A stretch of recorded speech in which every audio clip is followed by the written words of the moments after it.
Good. Okay. Good morning and welcome to the September meeting of the Finance Committee meeting. Today is September 11th. Obviously, it's a somber day in the United States as a whole, and specifically for New York City, New York State, Pennsylvania, and Washington, D.C. And we'll say a few words and have a moment of silence a little later at the full board meeting. But I think it's important to always remember and never forget the tragic events of that day. So that said, let's move on to the agenda.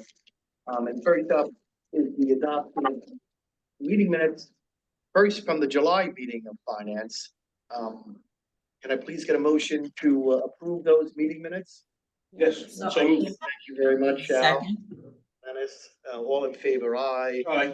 None opposed. That motion carries. We also have to adopt the meeting minutes from the August meeting, August 21st meeting, the special meeting of the board. And so I'll ask for the motion to approve those meeting minutes. Thank you very much, Al. Thank you for the second, Janice, and that motion carries. None opposed. We have a fairly active and busy agenda today at Finance. We have three matters up for recommendation to approve. And the first up is the Montefiore Medical Center offering, and Alex will be presenting. So please take it away, Alex. You're up in Albany. Thank you. Morning, everyone. The Finance Committee is being asked to recommend that the board authorize one or more series of tax-exempt or taxable fixed on variable rate bonds with a maturity not to exceed 30 years in amount not to exceed 135 million on behalf of the Montefiore Medical Center. The Montefiore package in your board book does not include a DOH memo. The financing is being undertaken pursuant to the DASNY Act rather than the MICVA Act. DOH memo is only required for financings under the MICVA Act. The Montefiore project is not eligible for financing under the MICVA Act, but is eligible under the DASNY Act, as will further be described by bond counsel. Proceeds from the Series 2024 bonds are expected to be finance the cost and or reimbursements associated with various capital projects at Montefiore Medical Center, Montefiore Nyack Hospital, Montefiore Mount Vernon Hospital, and Montefiore New Rochelle Hospital, together with various other capital costs of facilities and equipments used in connection with the operations of the Montefiore health system. Montefiore Hospital first borrowed through DASNY in 1979 using the FHA insurance program.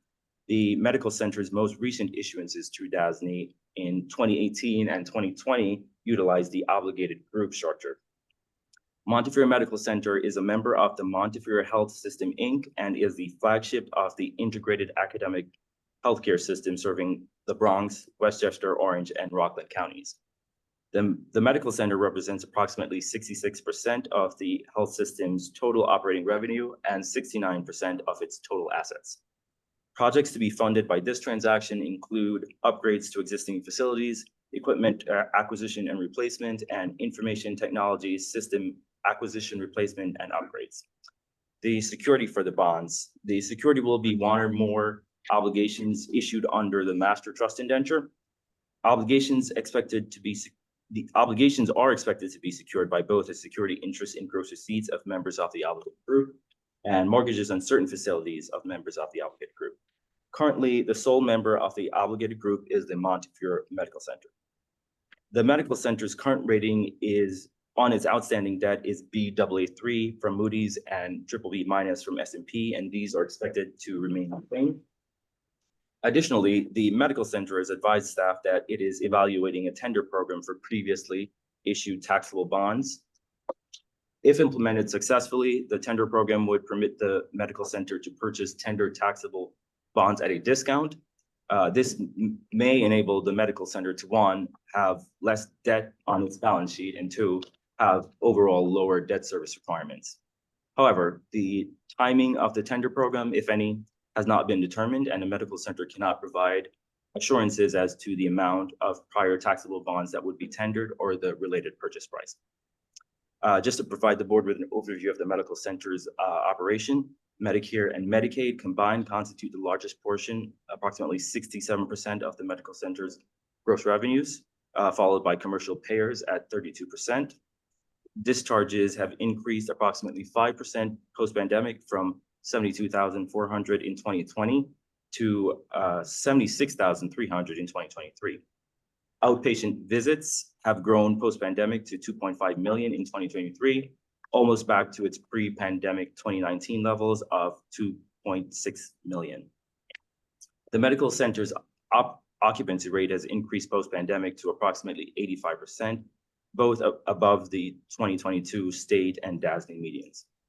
The medical center has faced a number of challenges in the last few years, some of which were triggered by the COVID-19 pandemic, which had disproportionately impacted the medical center when compared to its system's other suburban sites like the White Plains Hospital Medical Center. Lower inpatient volumes, higher labor costs, and continued transfer to the Albert Einstein College of Medicine have all resulted in the medical center posting operating losses in 3 of the last 5 years. However, the medical center has returned to operating profitability for fiscal year 2023, posting an operating profit of 60.2 million.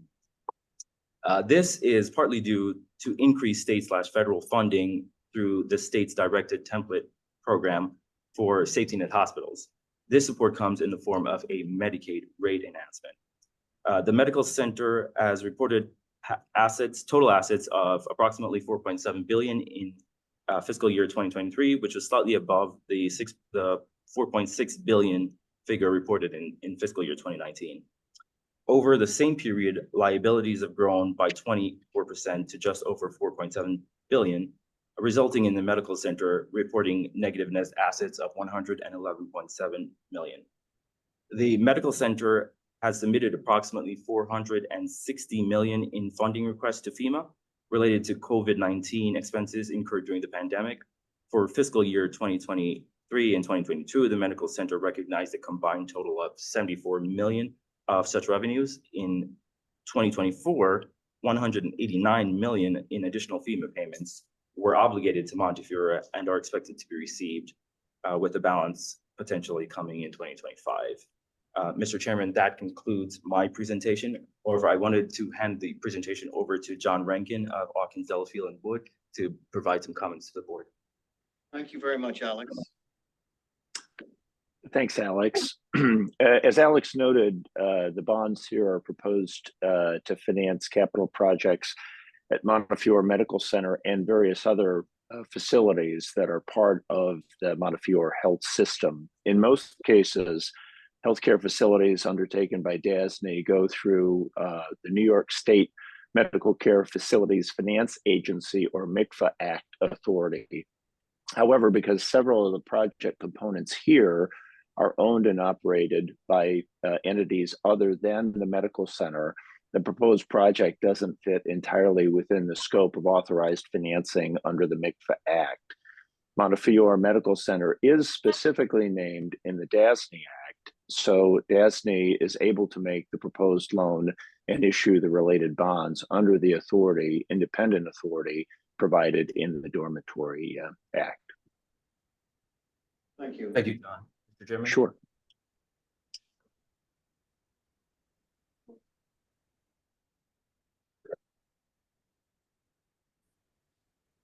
So, Mr. Chairman, that concludes my presentation.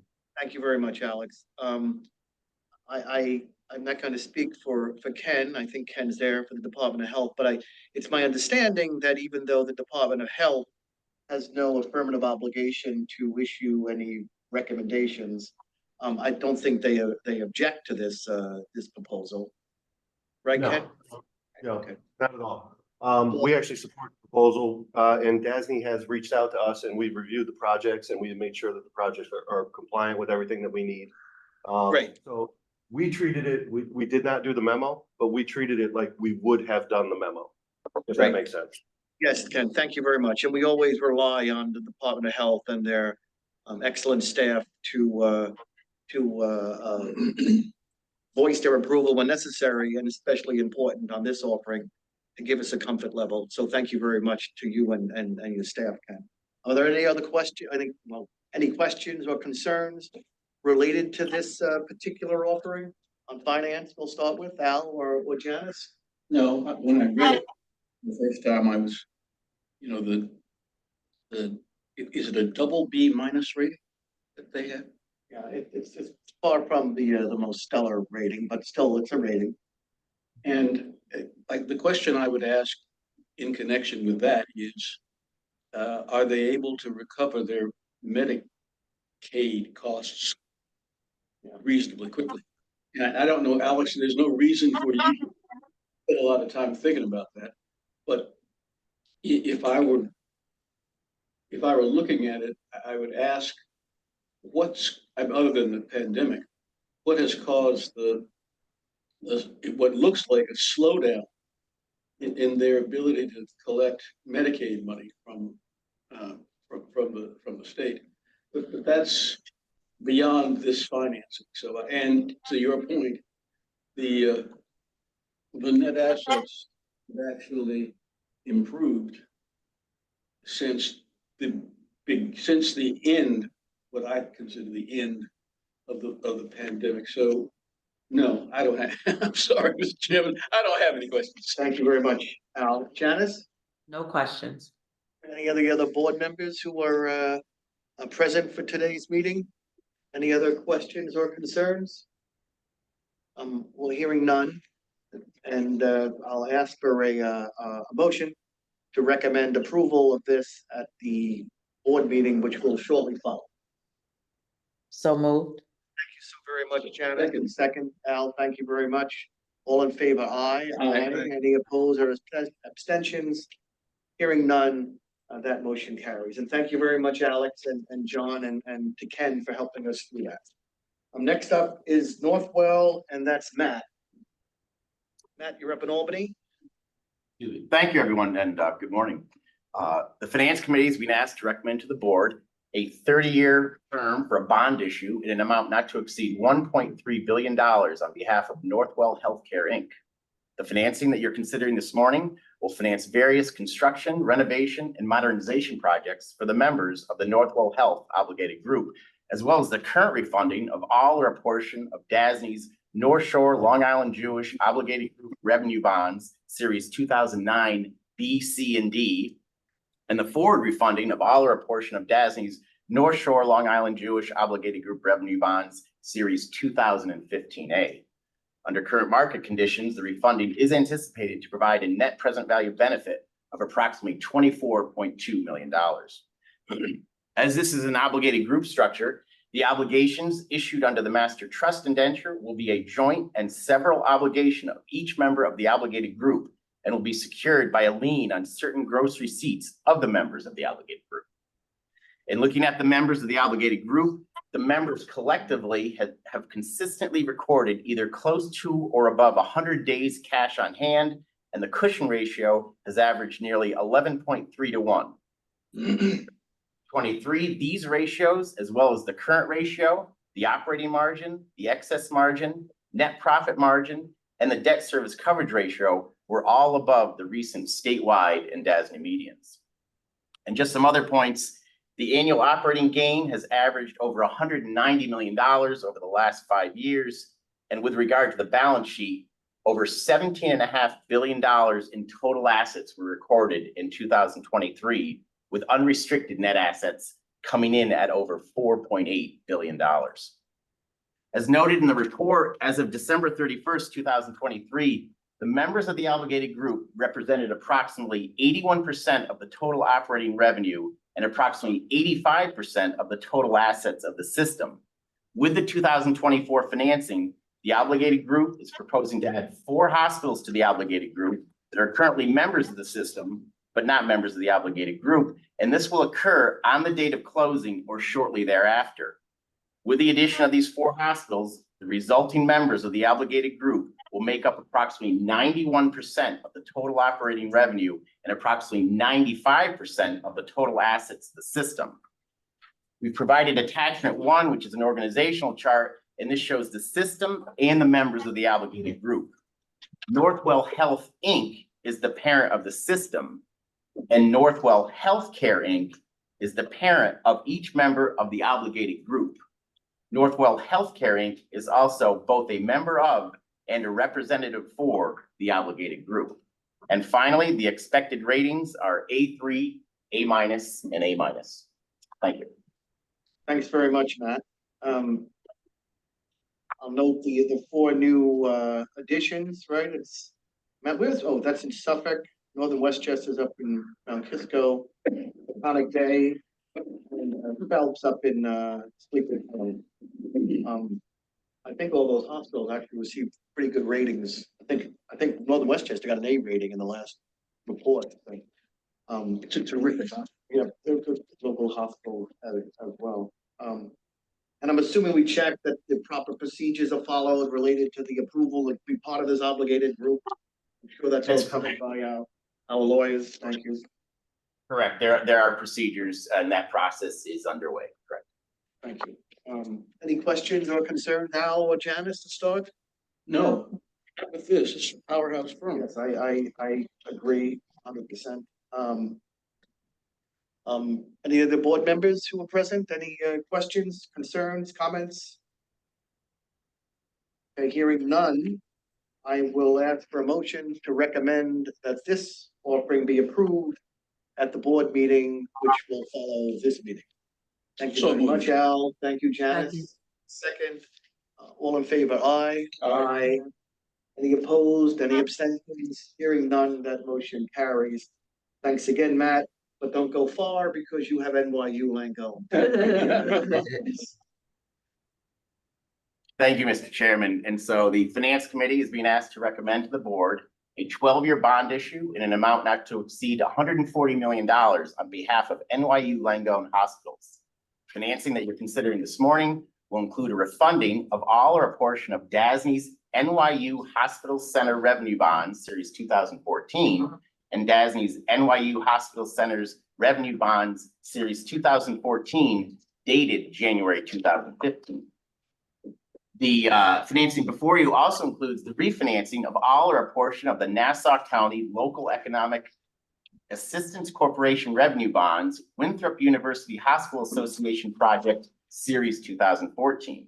Under current market conditions, the transaction is anticipated to provide a net present value benefit of approximately $14.3 million. And as noted in the transaction, the financing is being structured so that the savings will be taken in the first 2 years.